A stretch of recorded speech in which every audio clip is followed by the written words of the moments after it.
All right, so Tommy, let's talk about Jalen Hurts, man. After the Super Bowl, where do you rank him amongst quarterbacks? Does it change for you where you had him before the Super Bowl and right now?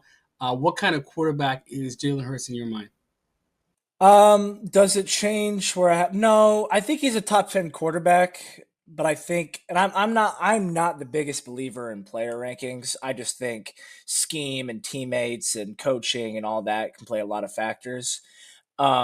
But he's a top 10 quarterback. He's definitely in that bottom half, probably in that 7 to 10 range. I'd really have to sit down and look at it and put together mine. But yeah, that's where I'd put him. I think he is a good quarterback. I love his mindset. He's able to execute, what the Eagles want. I think he is, he can make a lot of plays for them. But on the other hand, I do think that he is helped out by his offensive line. I think he's helped out by his receivers. I think he's helped out by his offensive player of the year running back. And I think he does have some limitations as a quarterback.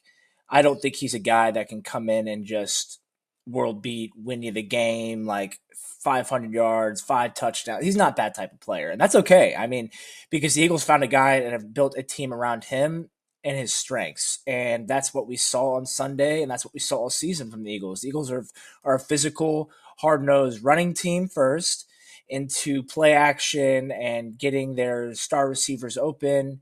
Um, and the Chiefs run a lot of man coverage, and AJ Brown is more of a zone beater guy. He's more successful against zone coverage, and Devontae Smith is better against man. And so, but of course, when you're the Chiefs, you're gonna have to make sure you have an eye on AJ Brown. So, I did have a feeling that Devontae Smith was gonna have a really good game. Um, and that's exactly what we saw. He did what he does against man coverage, and I think the Eagles did a really good job of setting things up so he could get those one-on-one matchups on the outside and beat them.